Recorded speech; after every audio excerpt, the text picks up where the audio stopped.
people in the movement don't have much money. And so we can't just write off a check and ask for a film. Usually what happens is someone will bring back a copy of the film into the country, or one will be sent in by mail, and then many copies are made from that, and those copies are distributed widely, because our primary aim is to have these films be seen. And so whatever monies we have goes into making additional copies. The North Vietnamese film industry is fairly young. They have, of course, much better resources than the National Liberation Front has. Their later films have been getting fairly good. They have been also, like the NLF, overwhelmed with the problem of building a nation under very difficult conditions. And so that their films initially were very stark. Now they have dramatic films. So for instance, we're showing a film that is the story of a brother and sister on opposite sides of the struggle. And this is a dramatic, acted-out film, and in fact, in many parts, it was fairly subtle. Miss Van, here's a cake for Mr. Chin. This is the sister. Ah, it was you who murdered my son. Have you come to kill me too? When I'm free, I'll make you pay for everything. Don't you realize that this is from Uncle Chin?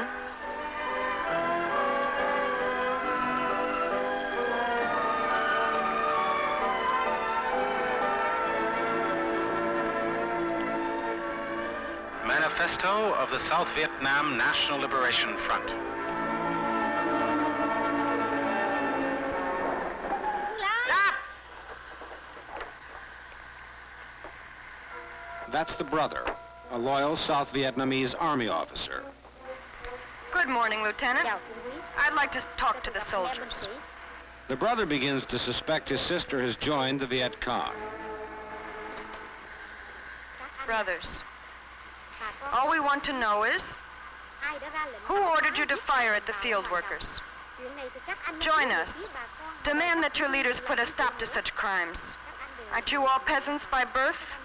You know that our soil needs water, not the blood of your families. Brothers, don't you see how many innocent people are being killed? Sir, that witch is demoralizing our men. A year ago, she'd have been shot for this, but now the army desperately needs the sympathy of the people. They buried my husband alive in the very earth that he had farmed. And I was jailed for 3 years with no proof of guilt. Was it a crime to tell my people how to improve their crops? How to learn and work together? Yes, that's why they arrested me. They also jailed my little son. He was only 3. But they also considered him a communist.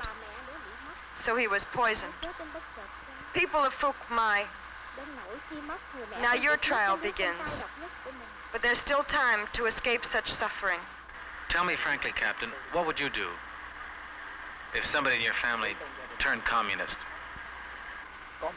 That's the brother's American military advisor. I'd treat him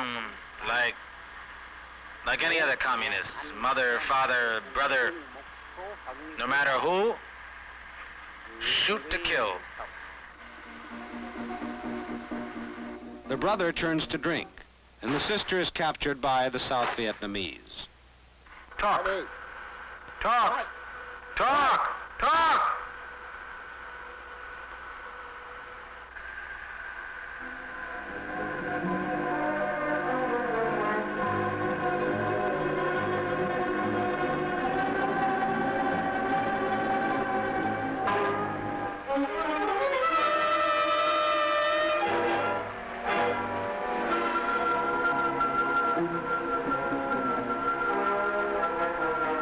The complicated plot thickens. The American advisor and the South Vietnamese try to force the sister to reveal the names of Viet Cong sympathizers.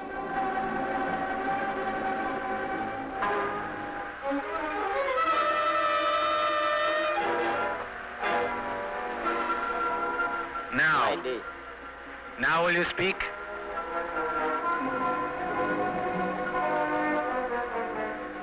But the sister doesn't talk, despite all the tortures dreamed up by the American villain and the North Vietnamese film writer. When the brother learns what they have done to his sister, he seeks his revenge.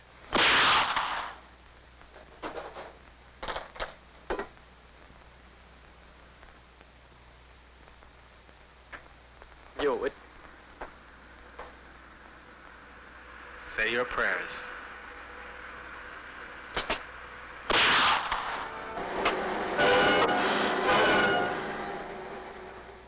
The soldiers have mutinied. Give the order to fire, Mother. Now, fire.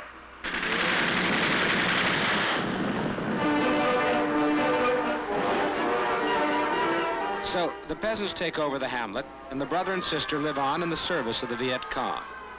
There are about 100 revolutionary films like this one being shown today in the United States, most of them distributed by Walter Teague. It's not necessary that you agree as the viewer with everything that you see. What is necessary, I think, is that you try, honestly, the viewer tries to understand what is the message that these people have when they made the film. You know, they didn't make it for commercial reasons. They made it because something emotional, something in their lives they wanted to communicate. Are you bothered by authorities in this country, either federal or state or local? Well, we were bothered not in the area of films so much as in the area of literature. We also distribute, besides Vietnamese films, Vietnamese literature.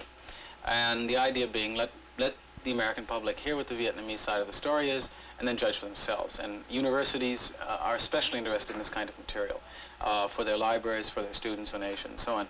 And at one point, the government had seized about 15,000, as far as we can tell, copies of Vietnamese literature. They're still holding on to them, and we're trying to free them. Meanwhile, there's plenty of literature available in the country for people who want it, and there's no real problem. What effect do you think all the literature you have in the next room has on the people who read it? What effect, for example, will the films that you're going to have shown at Yale Law School have on those people at Yale? It won't make them revolutionaries, will it? Well, it'll help. We have shown these films around the country, and as I say, in many circumstances. And the effect, I think, is to give people at least some understanding of how the Vietnamese see their problem. We're always brought up to believe that revolutions were created by men sitting around a room, cranking out an underground press. And here it's out in the open. Is this the new lifestyle of the revolutionary movement in this world, is what I'm really asking. Well, it is to the extent that it can exist. That is, people in the movement in making the American Revolution, the new American Revolution, you might say, we are interested in making a better life, a better society, a better world, okay. Now, we are permitted right now to do certain things in the open, to criticize the society, to try and change it in many ways. When the time comes that the society withdraws those rights and it begins to oppress the people, as it has done to the black people to some extent, then we have no choice but to begin to go underground, if that's what we are forced to do.